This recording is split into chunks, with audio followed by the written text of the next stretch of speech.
प्रश्न एक हल कीजिए। तो प्रश्न एक का पहला, तो प्रश्न एक का पहला है -40 भागा 5। तो इसका उत्तर हो जाएगा -40 को 5 से भाग देना है। ठीक है, तो 5 गुना 8 40 होता है, यानी -40 को 5 से भाग देंगे तो कितना आ जाएगा -8, क्योंकि 8 बचे 40 होता है। ठीक है, या 5 का पहाड़ा 8 बार पढ़ेंगे तो 40 आता है, तो 8 आएगा इसका उत्तर। और माइनस यहाँ पे चिन्ह है तो माइनस का चिन्ह देंगे। ठीक है, दूसरा -450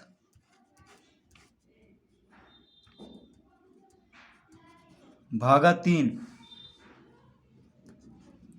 तो 450 को 3 से भाग देना है तो कितना आ जाएगा,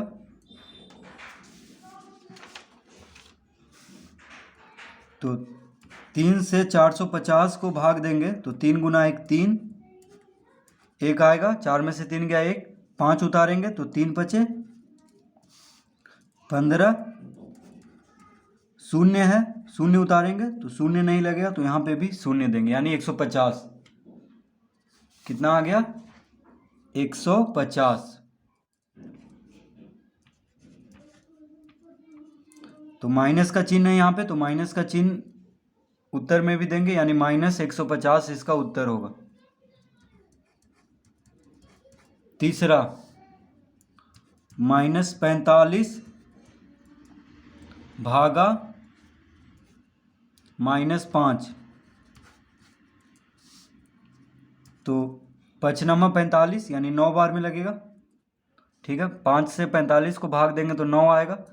अब यहाँ भी माइनस है, यहाँ भी माइनस है, तो माइनस माइनस प्लस होता है, तो बस इसका उत्तर होगा 9। इसका उत्तर क्या होगा 9।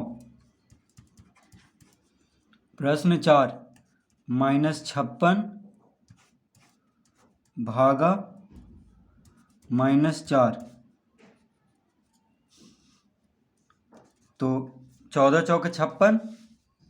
ठीक है, तो 14 लिख देंगे यहाँ पे, 4 से भाग देंगे 56 को तो 14 आएगा। अब माइनस यहाँ भी है, माइनस यहाँ भी है, तो माइनस माइनस प्लस, यानी सिर्फ 14 ही इसका उत्तर होगा। प्लस, तो देखिए प्लस लिखे या ना लिखे, ये प्लस में ही समझा जाता है।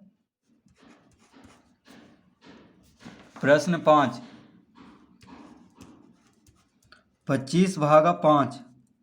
तो 25 को 5 से भाग देंगे तो 5 बचे 25, यानी 5 आएगा।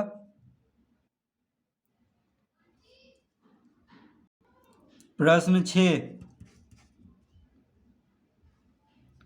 -128 भागा -16। तो -128 को -16 से भाग देना है तो कितना आ जाएगा, 16 8 128 होता है, 16 का पहाड़ा 8 बार पढ़ेंगे तो 128 आएगा, तो 16 से इसको भाग देंगे तो 8 आएगा, माइनस माइनस हो जाएगा प्लस, तो इसका उत्तर होगा बस 8। प्रश्न 7 0 भागा 50। 0 को 50 से भाग देना है तो इसका उत्तर 0 आएगा, क्योंकि 0 को किसी भी संख्या से भाग देंगे तो उसका उत्तर क्या आएगा 0। प्रश्न 8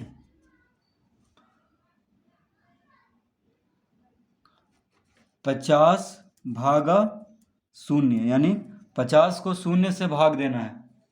तो देखिए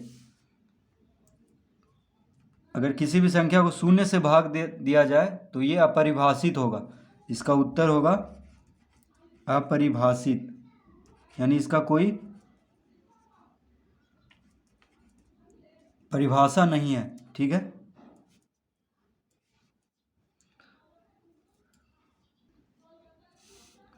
प्रश्न 9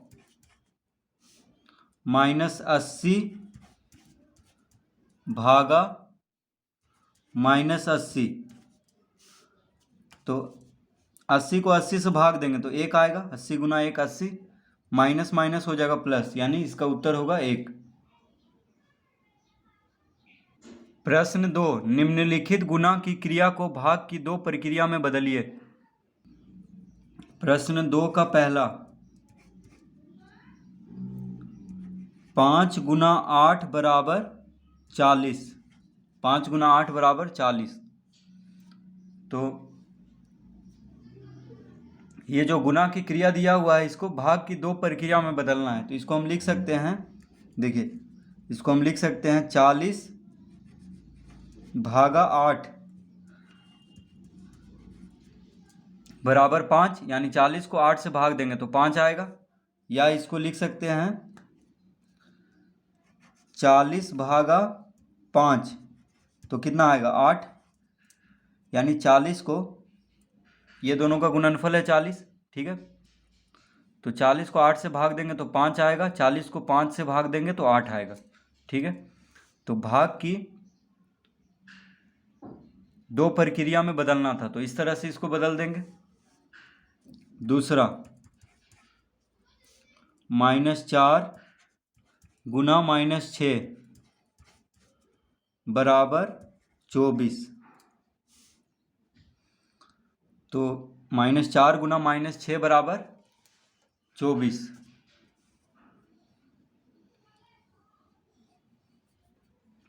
यानी -4 और -6 को गुना किया जाए तो कितना आता है, 24 आता है, ठीक है।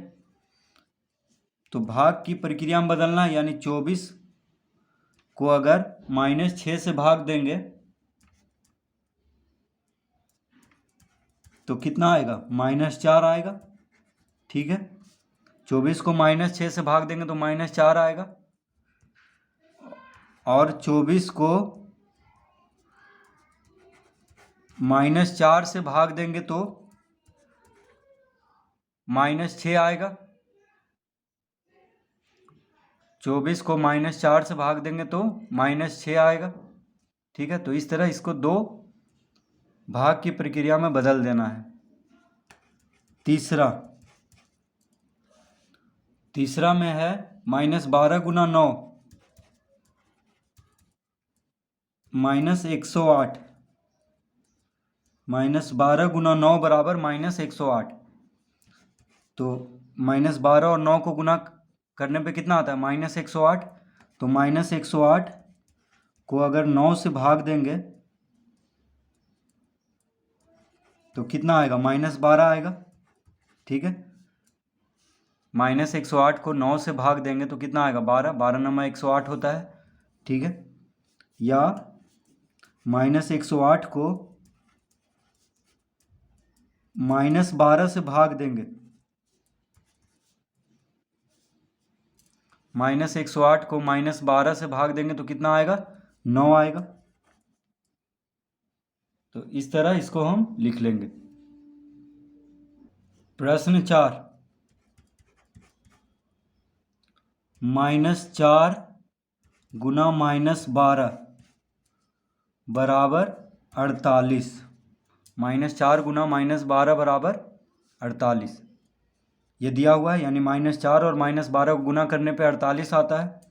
तो इसको भाग की 2 प्रक्रिया में इस तरह बदलेंगे, यानी 48 को अगर हम -12 से भाग देंगे,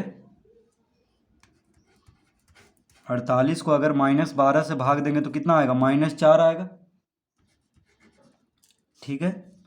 या 48 को अगर -4 से भाग देंगे तो -12 आएगा,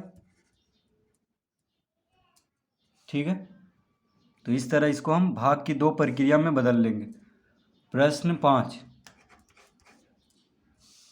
-10 गुना 8 बराबर -80। -10 गुना 8 बराबर -80। तो इसको हम लिख सकते हैं, -80 को अगर 8 से भाग दिया जाए तो कितना आएगा, -10, कॉमा -80 को अगर -10 से भाग दिया जाए -80 को -10 से भाग दिया जाए तो कितना आ जाएगा? 8। ठीक है, तो इस तरह हम इसको भाग की दो प्रक्रिया में बदल लेंगे। तो -80 को देखिए 8 से भाग देंगे तो -10 आएगा, फिर -80 को -10 से भाग देंगे तो 8 आएगा।